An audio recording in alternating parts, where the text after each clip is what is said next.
Let me now bring in White House reporter for thehill.com, Brett Samuels. Brett, as somebody who knows Washington, D.C. well, you live there, you work there. What effect is this about to have, and how is it being received? Yeah, Markie, I think, as far as the effects, folks, as Tom pointed out, are going to start seeing, increased law enforcement present, National Guard troops on the streets, particularly in sort of high traffic areas already. For DC residents familiar with U Street, for example, there was a heavy police presence there yesterday or in recent days. And this is something the Trump administration has sort of taken some steps in recent days already to do by surging federal law enforcement like DEA agents, FBI agents, Secret Service agents. We've seen those around certain parts of DC for the last week or so. As far as reception, I think it's fair to say that it's somewhat mixed. There are definitely a lot of residents who are pleased to see this, who feel like an added law enforcement presence will help deter crime, will help make them feel safer. But there are certainly other residents who feel like this is an overreach, this is unnecessary, and are a little uneasy about the federal government taking on such an aggressive role by seizing control of the DC Police Department. Yeah, I know Democrats are blasting this move as a blatant power grab. You've got House Minority Leader Hakeem Jeffries pointing to data that Tom just pointed out, too, showing DC crime is at a 30-year low.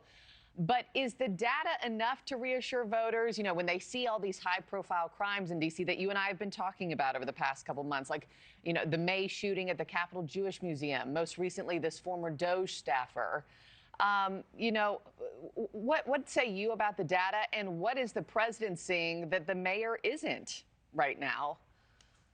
Yeah, Marky, I think, a couple things can be true here. On the one hand, I think you can compare it kind of to economic data where we saw consistently during the 2024 campaign, Democrats pointed to economic data that showed, strong jobs reports, low unemployment, rising wages, and they argued that that meant the economy was strong, but voters didn't really feel that the economy was strong. They felt frustrated. They felt like inflation was too high and, that their wages weren't keeping up.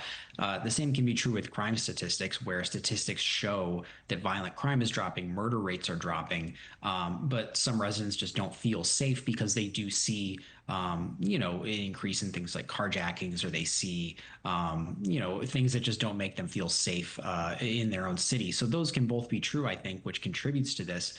On the other hand, I think it's interesting for President Trump to really lean into this idea that DC is unsafe, that other cities may need a similar action at a time when his own FBI director said at the same press conference that the murder rate was on track to be at a modern record low. So you do have these two sort of competing things where the president wants to, show that he's tough on crime, but at the same time, the country is seeing a drop in crime, and he could be taking credit for that.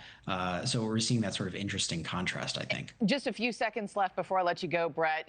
This federal crackdown is expected to last at least 30 days, but of course is subject to change.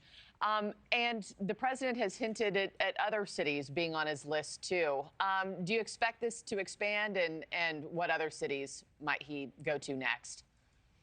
Yeah, the president listed cities like Chicago, New York, Baltimore, Oakland during his press conference yesterday, Los Angeles as well. Those are, of course, all cities run by Democrats.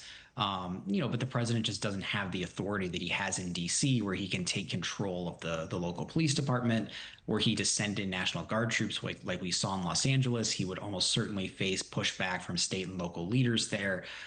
So D.C. really is sort of a unique situation here. And we've already seen Democratic leaders elsewhere kind of pushing back and warning against Trump trying to take any kind of similar action there.